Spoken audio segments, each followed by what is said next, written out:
ეს უნდა ყოფილიყო ძალის დემონსტრირება, რუსული დავოსი. შანსი პუტინისთვის, რომ ლიდერებთან და ეკონომიკის წამყვან ფიგურებთან ურთიერთობა დაემყარებინა, როცა ის რუსული ძალის შესახებ იმეორებს. მაგრამ უკრაინამ ეს უბრალოდ დამცირებად აქცია. პუტინის მშობლიური ქალაქი სანქტ-პეტერბურგი იწვის ეკონომიკური ფორუმის წინასაღამოს, რომელიც რუსეთის ლიდერისთვის ყველაფერს ნიშნავს. ლენინგრადი განათებულია. პუტინს მხოლოდ ყურება შეუძლია. და თუ საკუთარ თავთან გულწრფელი იქნება, პუტინი იცის, რომ ამას ყველაფერს და კიდევ ბევრს იმსახურებს. უკრაინისთვის ეს მხოლოდ პუტინის გლობალურ ასპარეზზე დამცირება არ იყო. ეს იყო შურისძიება რუსული მიუტევებელი ჟლეტედისთვის. 3 ივნისის დილა პუტინისთვის განსაკუთრებული უნდა ყოფილიყო. ის დილას გაატარებდა რუსეთის კალენდრის ერთ-ერთი ყველაზე მნიშვნელოვანი ღონისძიებისთვის მზადებაში, სანქტ-პეტერბურგის საერთაშორისო ეკონომიკური ფორუმისთვის, ანუ SPIF-ისთვის. პუტინმა შეძლო ამ ფორუმის ჩატარება უკრაინაში შეჭრის მთელი პერიოდის განმავლობაში და 2026 წლის ფორუმი უკვე მეხუთე იქნება, რომელიც ომის პირობებში ჩატარდება. ეს არის ღონისძიება ღრმა ისტორიით. რუსეთის ძაის ძალაუფლების მთავარი გამოფენა, რომელიც 1987 წელს შეიქმნა და 2006 წლიდან სპეციალურად რუსეთის პრეზიდენტის პატრონაჟით ტარდება.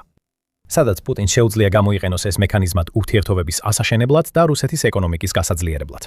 ციფრები გეუბნებათ ყველაფერს, რაც უნდა იცოდეთ იმის შესახებ, თუ რატომ ზრუნავს პუტინი ასეთ ძალიან ამ ღონისძიებაზე. საუბარი არ არის მხოლოდ იმაზე, რომ SPF პუტინის მშობლიურ ქალაქ სანქტ-პეტერბურგში ტარდება, თუმცა ეს ყოველთვის განსაკუთრებულ ადგილს დაიკავებს რუსეთის პრეზიდენტის შავგულში.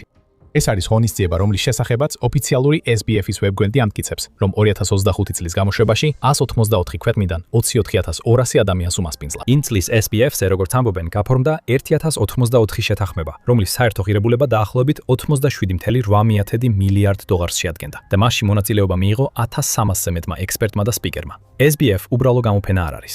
ეს პუტინისთვის ძალიან მნიშვნელოვანია, რადგან ის ცდილობს შექმნას ნარატივი, რომ რუსეთი კვლავაც მნიშვნელოვანი გლობალური ეკონომიკური ძალაა.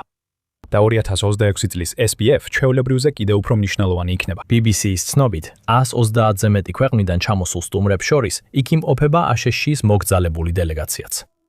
დელეგაცია დიდი არ არის, მაგრამ მნიშვნელოვანია. Kyiv Independent-ის ცნობით, ტრამპის ადმინისტრაციის წევრი დაესწრება ღონისძიებას, რაც ნიშნავს, რომ პირველად რამდენიმე წლის განმავლობაში ASEAN-ის წარმომადგენელი ესწრება ამ ღონისძიებას. ყველაფერს ამას იმიტომ გიყვებით, რომ ხაზგასმით აღნიშნოთ. SPF 2026 პუტინისთვის ყველაფერია. უკრაინამ ეს იცოდა. და იმავე დილით, როცა პუტინი საწოლიდან ადგა ცდილობდა თავი მოემზადებინა მსოფლიოს ბიზნეს ლიდერებთან და დელეგატებთან შესახვედრად, უკრაინამ სანქტ-პეტერბურგის გულში ძლიერი დარტყმა მიაყენა. 3 ივნისის დილას სანქტ-პეტერბურგის მცხოვრებლებმა გაიღვიძეს ცეცხლში, კვამსა და უკრაინული დრონების იერიშებში. პუტინს იმედი ჰქონდა, რომ ომი, რომელიც მან დაიწყო, განხილვის თემა არ იქნებოდა. ეხლა კი 20,000-ზე მეტი მონაწილე მხოლოდ ამ ომზე ისაუბრებს.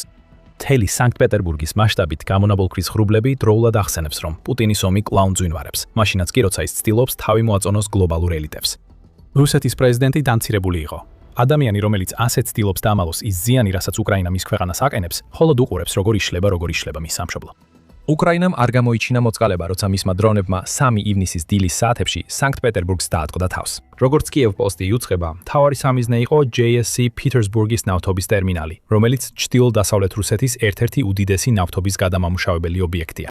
ასტრას მიერ ადგილზე გადაღებული რამდენიმე თვითმხილველის ვიდეოს და მონათხრობის ანალიზმა დაადასტურა, რომ ეს იყო პუტინის დამცირების ადგილი და უკრაინას უკეთესი სამიზნე ვერ შეერჩია იმ დღეს, როცა რუსეთი ეკონომიკურ ძლიერებას უნდა აჩვენებდეს და ბიზნეს გარიგებებს აფორმებდეს. დამწვარი ტერმინალი მხოლოდ 17 კილომეტრში მდებარეობს ექსპო ფორუმის საკონვენციო ცენტრიდან, სადაც SPF 2026 ტარდება. ეს ისეთივე მიზანმიმართულია, როგორც ყველაფერი, რასაც უკრაინა აკეთებს. ეს ნიშნავს, რომ JSC პიტერსბურგის ნავთობის ტერმინალიდან ამოსული კვამლის ხილვას ვერც ერთი დამსწრე ვერ გაექცევა. ვლადიმირ პუტინი ვეღარ შეძლებს თქვას, რომ ყველაფერი ჩვეულ რეჟიმში მიმდინარეობს. ის ადამიანები, ვისი გულის მოგებასაც ვლადიმირ პუტინი ცდილობს, საკუთარი თვალით ხედავენ, რას მოუტანს რუსეთს პუტინის შეჭრა. ეკონომიკურად ეს დამწვარი პორტი რუსეთისთვისაც მნიშვნელოვანია. Kyiv Independent-ი იუწყება, რომ მისი გამტარუნარიანობა წელიწადში 12.5 მილიონ ტონას შეადგენს, რაც მას რუსეთის ერთ-ერთ უმსხვილეს საწვავის შესანახ და საექსპორტო ტერმინალად აქცევს. ნავთობპროდუქტები რკინიგზით, მდინარითა და გზით მიეწოდება პორტს, რათა შემდეგ მსოფლიოს სხვადასხვა ქვეყანაში გაიგზავნოს. სავარაუდოდ იმ ქვეყნებში, რომლებიც წარმოდგენილი იქნებიან SPF 2026-ზე. შესაძლოა SPF 2026-ზე იყვნენ დელეგატები, რომლებიც პუტინთან ახალი ნავთობის გარიგებების დადებაზე ფიქრობდნენ. ეხლა მათ ორჯერ მოუწევს დაფიქრება. რუსეთს ნავთობის მიწოდების დაპირებებში ვერ ენდობი, როცა გონებაში დამწვარი პორტის სურათი გაქვს ჩაბეჭდილი. რუსეთი პირდაპირ ზიანის კონტროლის რეჟიმში გადავიდა. ალექსანდრე დროზდენკო, რომელიც ლენინგრადის ოლქის გუბერნატორია და ადამიანი, რომელსაც პუტინი ანდობს, რუსეთის პრეზიდენტის მშობლიური ქალაქის შესახებ ნარატივის შენარჩუნებას, უკვე ცდილობს პუტინის დამცირება რუსული წარმატების ისტორიად გადააქციოს. ის ამტკიცებს, რომ სწორედ პეტერბურგის საჰაერო თავდაცვის სისტემებმა მოიგერიეს უკრაინის თავდასხმა, რომელსაც თავდაპირველად 3 დრონი დაარქვა, მაგრამ შემდეგ ეს რიცხვი 30-მდე გაზარდა. ჩვენთვის ეს ისე ჟღერს, თითქოს ვიღაცას სიმართლის თქმა უჭირს. შეიძლება რიცხვები იზრდება, იმიტომ რომ დროზდენკოს უნდა იპოვოს გზა, აუხსნას ხალხს, რატომ არის ამდენი ცეცხლი და კვამლი სანქტ-პეტერბურგში. რა თქმა უნდა, ჩვენთვის უცხო არ არის რუსეთის განცხადებები იმის შესახებ, რომ მათ ყველა დრონი ჩამოაგდეს, რომელსაც უკრაინა მის ტერიტორიაზე აგზავნის. დროზდენკო მაინც იმდენად ჭკვიანი იყო, რომ დრონების ნამსხვრევებზე არანაირი განცხადება არ გაუკეთებია. უბრალოდ შემთხვევით მოხდა ზუსტად იმ ობიექტებს, რომელთა დაზიანებაც უკრაინას სურდა. მაგრამ თუნდაც ასე გაეკეთებინა, ეს მაინც დაეხმარებოდა. მიუხედავად მისი ყველა განცხადებისა ჩამოგდებების შესახებ, ის ვერაფერს დააკლებს იმ რეალობას, რასაც SPF 2026-ის მონაწილეები საკუთარი თვალით ხედავენ. საბოლოოდ, ეს რეალობა უკვე გავრცელებულია მთელ რუსულ სოციალურ მედიაში. კატასტროფის მშვენიერი პატარა კომპილაცია, რომელიც უკრაინამ პუტინს მოუწყო, გააზიარა Toronto TV-ს ტელეგრამის არხმა. ვიდეოს შემდეგ ვიდეოში ნაჩვენებია შედეგები. ერთ-ერთ ვიდეოში ჩანს 3 კვამლის სვეტი, რომელიც JSC პიტერსბურგის ნავთობის ტერმინალიდან ამოდის, რაც გვიჩვენებს, რომ რამდენიმე უკრაინულმა დრონმა პირდაპირ დარტყმა მიაყენა. სხვა ვიდეოში ჩანს უზარმაზარი ხანძარი ტერმინალზე, რომელიც ყველგან სმოგს აფრქვევს. ამ ვიდეოს ფონზე ისმის რუსული საჰაერო თავდაცვის სისტემების სროლის ხმა, თუმცა სროლის დასრულების შემდეგ კვლავ ისმის უკრაინული დრონის ბზუილი.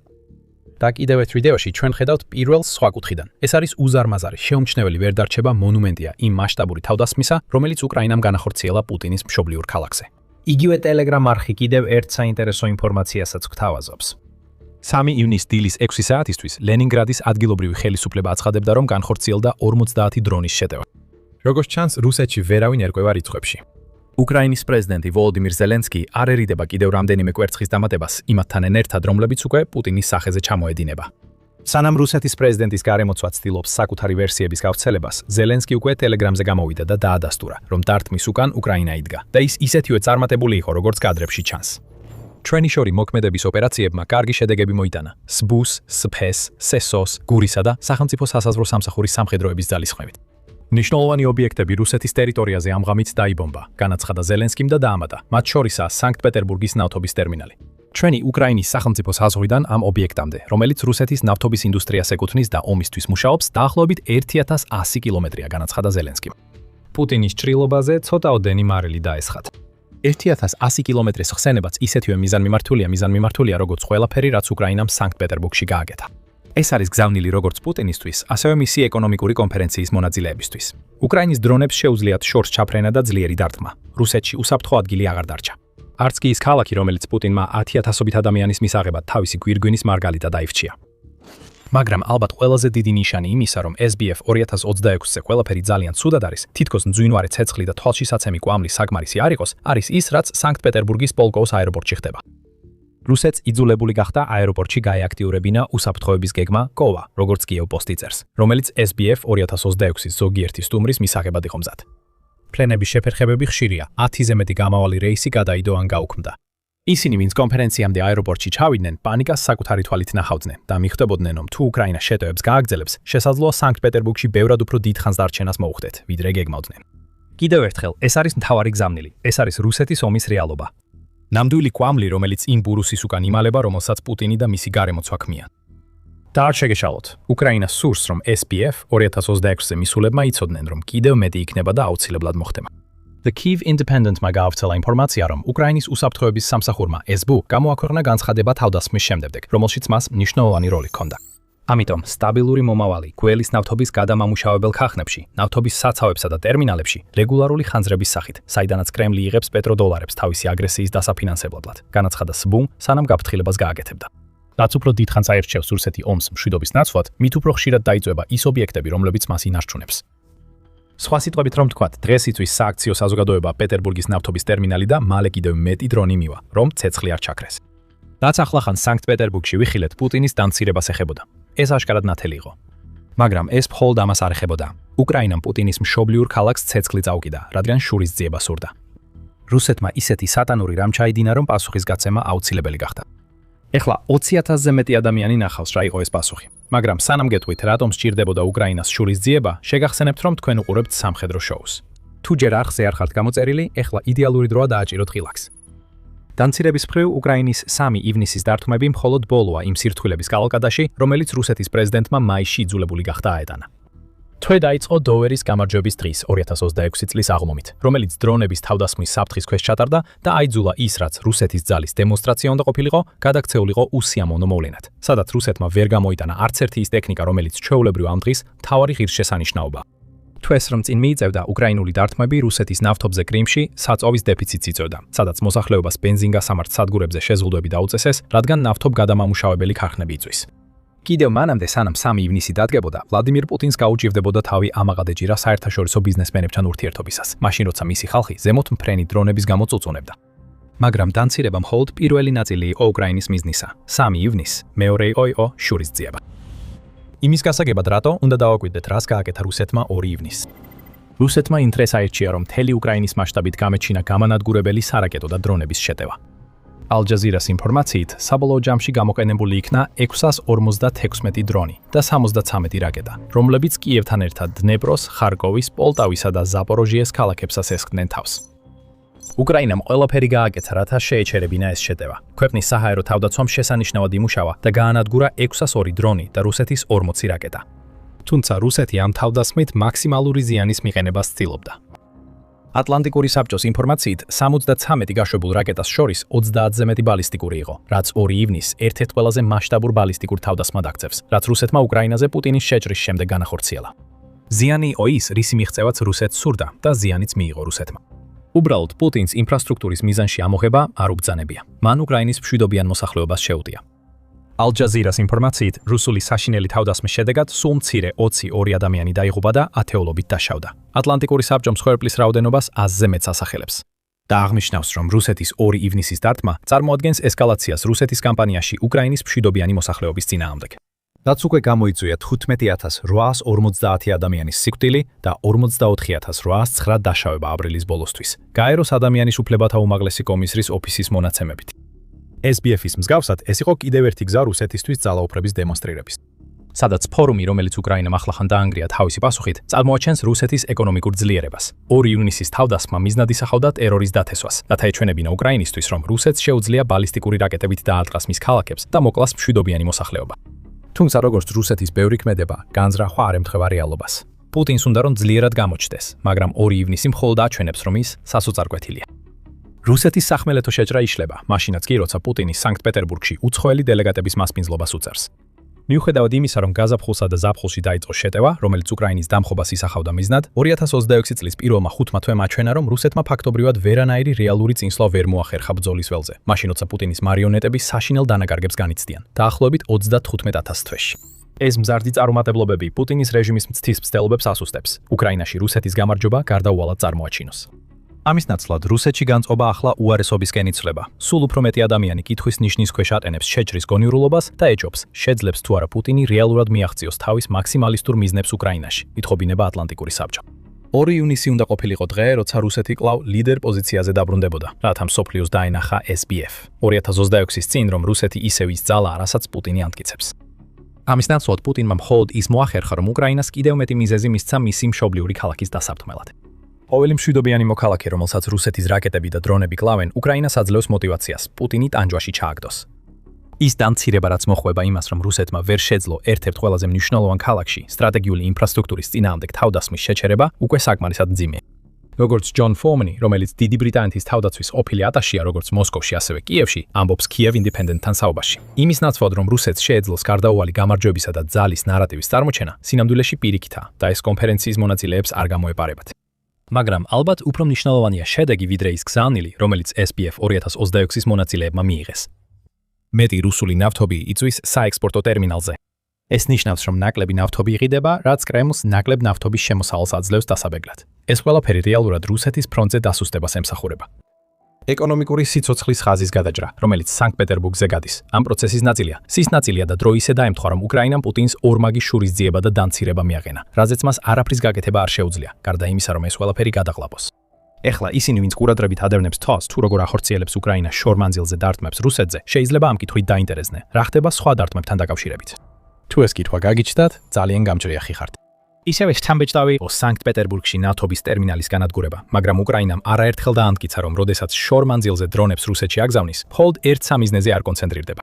პეტერბურგის ნავთობის ტერმინალი იყო მხოლოდ ერთ-ერთი რამდენიმე ობიექტიდან, რომელიც 2 ივნისს და 3 ივნისის დასაწყისში დაზიანდა. Pravdas ინფორმაციით, უკრაინის დრონებმა ასევე მიაღწიეს რუსეთის ტამბოვის ოლქს, რომელიც ფრონტის ხაზიდან თითქმის 600 კილომეტრითაა დაშორებული. იქ ამ დრონებმა პირდაპირ დარტყმები მიაყენეს საწარმოო ქარხანას მიჩურინსკის ქალაქში, რომელიც გავრცელებული ინფორმაციით აწარმოებს აღჭურვილობას, რომელიც გამოიყენება რუსული ავიაციისა და რაკეტების მართვის სისტემებში. კერძოდ, ქარხანა აწარმოებს MP-95 სენსორებს, რომლებიც გამოიყენება რუსეთის KH-101 ფთოსან რაკეტებში, ასევე გირომოტორებს, რომლებიც აუცილებელია სენსორებისთვის, რომლებიც გამოიყენება KH-59 რაკეტაში. ჩვენ კიდევ ერთხელ ხედავთ მიზანს. რუსეთმა მოიტანა რაკეტები და ავიაცია სამოქალაქო პირების დასაღუპად 2 ივნისს. უკრაინის პასუხი იყო იმ ქარხნებიდან ერთ-ერთის განადგურება, რომელიც აწარმოებს იმ აღჭურვილობას, რაც ამ ტიპის იარაღს ასეთი თავდასხმების განხორციელებისთვის სჭირდება. ამ დარტყმას რომ დავამატოთ, Pravda წერს, რომ რუსული ხელისუფლების განცხადებით, მათმა საჰაერო თავდაცვის სისტემებმა 2 ივნისის საღამოდან მოყოლებული მოსკოვის რეგიონში 20-ზე მეტი უკრაინული დრონი ჩამოაგდეს. ეს კიდევ ერთი გზავნილია პუტინისთვის. შესაძლოა ძირითადი ზიანი რუსეთის პრეზიდენტის მშობლიურ ქალაქში მიადგა, მაგრამ უკრაინას ასევე სურს პუტინმა დაიმახსოვროს, რომ მას შეუძლია თავისი დრონებით თავად პრეზიდენტის ძალაუფლების ცენტრამდე მიაღწიოს. ეხლა რუსეთის მარგალიტი ქალაქი იწვის და როცა პუტინი ცდილობს თავისი ტრადიციული მთავარი სიტყვით გამოსვლას, ის იცის, რომ რუსული დაოსი წარუმატებლობა. ცეცხლი და კვამლი უკვე ნახეს. კონფერენციის მონაწილეებმა იციან, რომ პუტინის ნებისმიერი მცდელობა ძალა აჩვენოს ტყუილია. ქალაქი, რომელიც უკრაინიდან 1000 კილომეტრზე მეტითაა დაშორებული, ახლახან დაარტყეს. ეს ნიშნავს, რომ რუსეთში არაფერი არის უსაფრთხო და ახლა ეს მთელმა მსოფლიომ იცის. მაგრამ გულწრფელად რომ თქვათ, რუსეთის ყველაზე მნიშვნელოვან ქალაქებში ცეცხლის ბურთები პუტინისთვის ახალი არაფერია. ის, რაც ახლა სანქტ-პეტერბურგში ვნახეთ, მხოლოდ ერთ-ერთი მაგალითია იმ გამწვავებული გრძელდისტანციური კამპანიებისა, რომელსაც უკრაინა 2026 წელს რუსეთში ატარებს. რამდენიმე კვირით ადრე უკრაინამ მსგავსი რამ გააკეთა. კიევზე სასტიკი დარტყმის შემდეგ, რომელმაც 24 ადამიანი იმსხვერპლა, უკრაინამ მოსკოვის სიღმეში დაარტყა, გაანადგურა რუსული ნავთობგადამამუშავებელი ქარხანა და ამით თავისი დრონების ძალა კიდევ ერთხელ წარმოაჩინა. ნიშნულოვანი სამხედრო ინფრასტრუქტურა რამდენიმე რეგიონში დაზიანდა.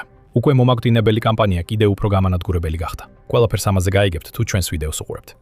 თუ მოგეწონათ ეს ვიდეო, აუცილებლად გამოიწერეთ არხი, რომ არ გამოგრჩეთ ჩვენი არც ერთი რეპორტაჟი უკრაინის სიღმისეულ დათმებზე რუსეთში. მადლობა ყურებისთვის.